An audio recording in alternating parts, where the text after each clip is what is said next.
The 1970s are often remembered as a golden age of American filmmaking, a decade that gave us bold auteurs, gritty realism, and some of the most beloved classics in cinema history. But for every Godfather or Star Wars, there was a wildly ambitious project that crashed hard at the box office. Lost Horizon. When Hollywood studios tried to revive the classic 1937 adventure musical with Lost Horizon in 1973, the results were both spectacular and disastrous. The film was meant to be a lavish, star-studded return to Shangri-La, complete with grand sets, musical numbers, and a hefty budget. But it became one of the decade's most infamous box office failures. The story of Lost Horizon was torn between old-fashioned musical conventions and a changing cultural landscape that had little patience for nostalgia presented in broad song and dance. Critics were especially harsh, focusing on the film's tone and execution.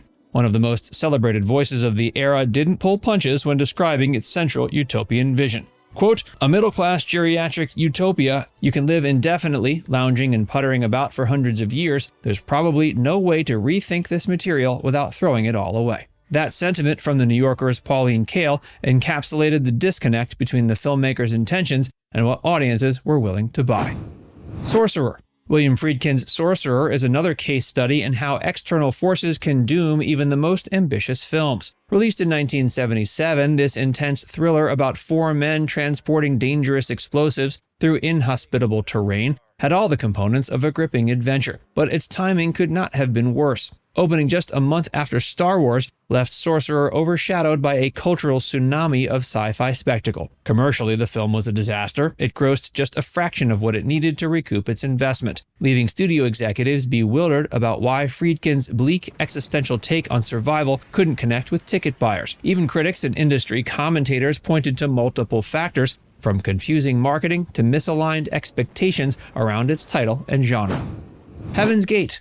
The term Hollywood flop probably never struck deeper than with Heaven's Gate. Michael Cimino's sprawling Western drama was intended to be an epic statement, a culturally ambitious film on par with the greats, but its production spiraled wildly out of control, with ballooning budgets, endless reshoots, and mounting studio anxiety. By the time it reached theaters, it was notorious not just for its length and pacing, but for the staggering cost overruns that preceded it. Studios had hoped Heaven's Gate would replicate the creative and financial success of Cimino's earlier film, The Deer Hunter. Instead, it delivered the opposite, a catastrophic box office return that sent shockwaves through Hollywood's economic landscape. Critics savaged it for its indulgence and lack of narrative focus, while audiences stayed home in droves. The fallout was swift and severe. United Artists, the studio that bankrolled the project, was forced into turmoil. Executives resigned, and the company's independence was effectively ended when it was sold to MGM at a steep loss.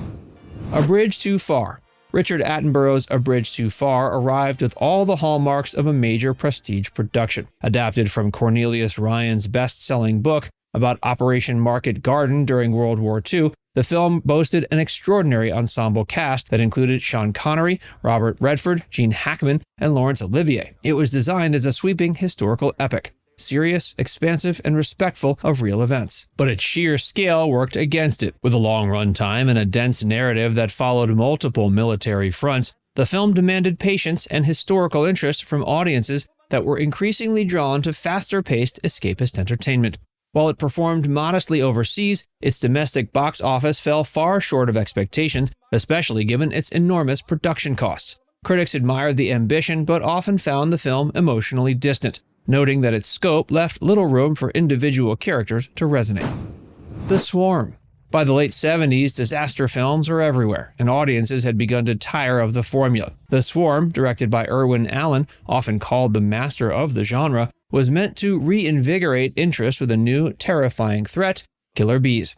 The production spared no expense, featuring an impressive cast and elaborate special effects meant to sell the ecological horror at its core. Instead, the film became an object of ridicule almost immediately. The premise, which might have worked with a lighter touch, was played completely straight, leading to unintentionally comic moments that undermined any sense of tension. Reviews were brutal, mocking the dialogue, the effects, and the film's refusal to acknowledge its own absurdity. Audiences followed suit, staying away in large numbers. Financially, The Swarm was a disaster of its own making. Its high budget was nowhere near recouped, and its failure signaled the end of Irwin Allen's dominance in the disaster genre.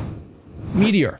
Released just 1 year after The Swarm, Meteor attempted to revive disaster movie excitement with a global extinction scenario involving a massive asteroid hurtling towards Earth. Once again, the cast was stacked with recognizable names, and the stakes were literally world-ending. On paper, it had everything. In practice, the film felt dated almost as soon as it arrived. Special effects struggled to compete with the rapidly advancing visuals seen in science fiction blockbusters of the era, and the story unfolded with a sense of predictability that dulled its impact. Critics found it flat and uninspired, and audiences, already fatigued by end-of-the-world narratives, largely ignored it. It failed to make a meaningful dent at the box office, becoming yet another example of how quickly trends could turn against once reliable genres. Sgt. Pepper's Lonely Hearts Club Band. Few films of the 70s arrived with as much built-in recognition and as much confusion as Sgt. Pepper's Lonely Hearts Club Band. Loosely inspired by the Beatles' iconic album, the movie attempted to turn a collection of beloved songs into a full-length musical narrative. With a cast that included the Bee Gees and Peter Frampton, it was marketed as a pop culture event aimed squarely at younger audiences. What audiences received, however, was a visually chaotic, emotionally hollow experience that struggled to justify its own existence. The story was thin, the performances stiff, and the musical numbers felt disconnected from anything resembling character development. Critics were baffled by its refusal to let the songs breathe naturally, while fans of the Beatles recoiled at what they saw as a cynical exploitation of the album's legacy. The Blue Bird. George Cukor's The Blue Bird was conceived as a visually rich fantasy adapted from the beloved stage play by Maurice Maeterlinck. Featuring Elizabeth Taylor, Ava Gardner, and Jane Fonda, the film aimed for elegance and timeless appeal.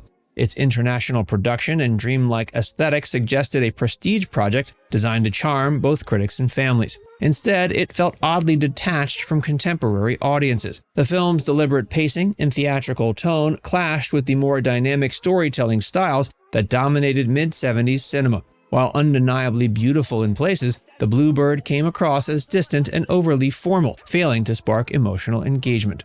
At the box office, the result was grim. The film performed poorly in domestic and international markets, unable to justify its cost. Zabriskie Point. Michelangelo Antonioni's Zabriskie Point stands apart from many other flops of the 70s in that it was never designed as a mainstream crowd pleaser. A meditation on youth rebellion, consumerism, and alienation, the film attempted to capture the spirit of late 1960s counterculture through abstract imagery and minimal dialogue. Audiences, however, found it baffling and inaccessible. The film's non-professional actors, long stretches of silence, and symbolic storytelling alienated viewers expecting something more concrete. Critics were divided, with many dismissing it as pretentious or emotionally vacant. The box office response was devastating. MGM had invested heavily in the project, hoping Antonioni's international reputation would translate into domestic success. Instead, the film's failure contributed to significant financial losses for the studio. Inchon. Although Inchon technically arrived in theaters in '81, its roots are firmly planted in the 70s. Conceived and financed during the previous decade, the film was meant to be a grand historical epic chronicling General Douglas MacArthur's daring Korean War landing.